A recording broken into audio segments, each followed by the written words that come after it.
Precisamente para hablar sobre todo el tema de la aprobación del presupuesto 2017. Agradezco como siempre la disposición del diputado Jesús Zambrano, vicecoordinador del PRD de la Cámara de Diputados. Muy buenas noches, diputado, ¿cómo está?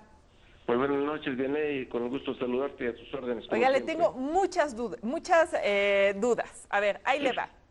Se aprobó este presupuesto y sin embargo algunas organizaciones sociales, por ejemplo GESOC, señala que no hay la transparencia y que se quitaron recursos en programas que han sido muy opacos y muy poco transparentes, y por otro lado les quitaron recursos a los que habían sido muy eficientes y les dieron recursos a los que han sido muy opacos o muy poco transparentes. ¿Cómo blindar también esto para que no vuelva a suceder y se dé a los programas sociales que más se requieren? Yo creo que fue un presupuesto en su configuración muy complejo, muy complicado, pues el recorte que se propuso por parte del gobierno fue de 240,000 millones de pesos. Al final logramos que no fuera tan drástico con el aumento que se consiguió de ingresos de poco más de 50,000 millones de pesos y luego la reasignación de recursos destinados a un conjunto de rubros que desde nuestro punto de vista ciertamente no dejan de tener razón quienes señalan la falta de eficiencia y de eficacia en el gasto, porque sigue habiendo muchos miles de millones de pesos destinados a gasto corriente y no como debieran hacerse para que se vayan con más recursos a inversión en infraestructura que dinamizaría el crecimiento de la economía y la generación de empleos, el campo mismo que estaba prácticamente recortado y que se restituyeran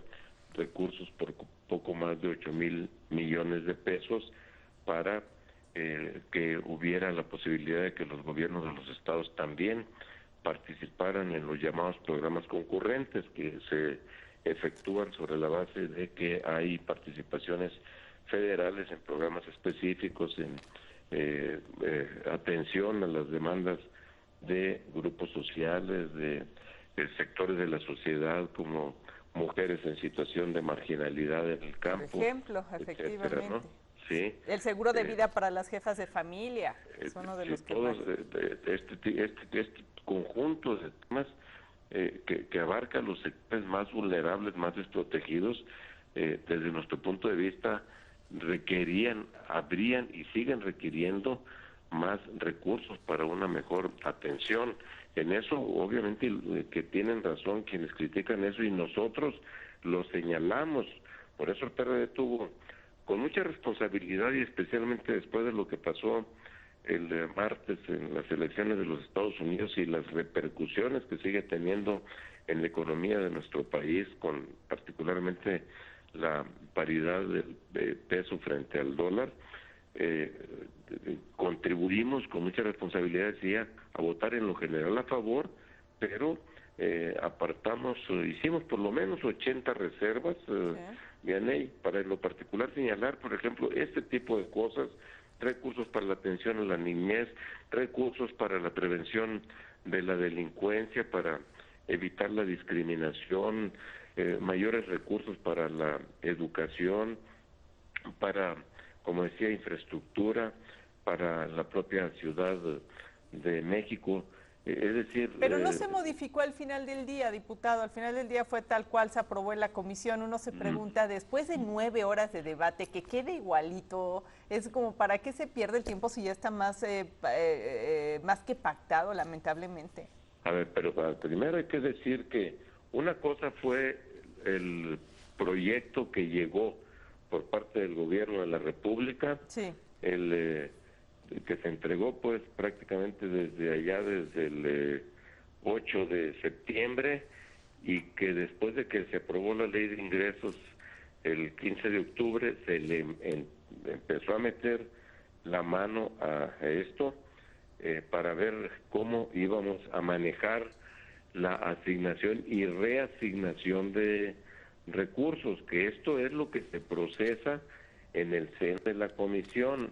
en sus grandes rubros en la Comisión de Presupuesto, pero luego, pues ya todas las cosas que allí no pudieron acordarse, el proceso legislativo te lleva a que sea el Pleno de la Cámara de Diputados el que termine decidiendo pues qué va a pasar con el conjunto de observaciones, de cosas que en no pocas ocasiones, por cierto, ha sucedido que muchas observaciones o reservas que en lo particular se tienen se llevan al Pleno, y en el tiempo que lleva desde la comisión hasta el Pleno, que es el que termina decidiendo en definitiva las cosas, se logran hacer nuevos acuerdos. El día de ayer o hasta la madrugada, o hasta las 4 de la mañana que estábamos votando, lamentable y desgraciadamente, diría yo, no sucedió que le movieran una sola cosa. Una coma, pero es impresionante. Ni siquiera una coma, sí. Yo creo que ya hay mucha insensibilidad, y yo te diría incluso irresponsabilidad, en no que acceder a moverse absolutamente nada después de lo que ya se había acordado en las reuniones. Oiga, de diputado, muchos días previos, por cierto. Diputado, algo que nos parece también falta de sensibilidad es que, por ejemplo, varias instituciones, incluyendo el gobierno federal, también la Cámara de Diputados, la Suprema Corte, no les mueven ni un peso hacia abajo. Mantienen, no hay temas de austeridad, no hay temas. ¿Qué pasa ahí? A ver, preciso. Venía una propuesta, por ejemplo, para que el Poder Judicial se incrementara en 6,000 millones de pesos, si no recuerdo mal, o algo así. Y no estuvimos de acuerdo, y solamente se hizo el incremento que tiene que ver con la inflación de este año y con la puesta en marcha en lo elemental del nuevo sistema penal acusatorio, que es un nuevo modelo que está impulsándose. Bueno, pero más, pues, lo que pedía la Corte, que ya había llevado en su propuesta el gobierno federal, eso no se estuvo de acuerdo. La Cámara de Diputados, ciertamente, el Poder Legislativo, Cámara de Diputados y Senado, habían propuesto un incremento de 6.5% para atender problemas estructurales de hundimientos que tiene particularmente la Cámara de Diputados y necesidades de readecuaciones que tiene el Senado, y decidimos no solo que ni siquiera con la inflación, sino mantener nominalmente lo mismo, no hay ningún aumento, y se van a revisar partidas que en la Cámara de Diputados, por cierto, desde el año pasado que yo estuve en la presidencia, se habían ya reducido, se habían ido a la baja. No hay aumentos en diputados ni en el caso del Poder Judicial, en donde hay aumentos, como decía, en gasto corriente, son algunas dependencias del gobierno federal, pero también allí hay un recorte a la baja en alrededor del 20% en un conjunto de dependencias. Lo que asumo y comparto la crítica que señalamos al principio, Beney, es que debe transparentarse absolutamente todo. Por eso está todo el Sistema Nacional de Transparencia y el Sistema Nacional Anticorrupción, que debemos echarlo a andar, que no debe quedar en mera letra. Diputado Jesús Zambrano, vicecoordinador del PRD de la Cámara de Diputados. Ahí le tenemos un temita para la próxima semana, a ver si nos toma la llamada para hablar de esta, ya no sé ni cómo llamarla, que mandaron a la congeladora la ley de matrimonios igualitarios. Ahí le hablamos la próxima semana para que nos explique qué pasó con el PRI, PAN y demás partidos. ¿Le parece? Pues me parece muy bien, Mianey, es un tema de enorme importancia. Así y por supuesto que estamos en la mejor disposición para platicar sobre ello. Muchas gracias por esta oportunidad y muy buenas noches. Muy buenas noches, gracias, diputado. Te invitamos a seguir cuestionando la información con los siguientes videos.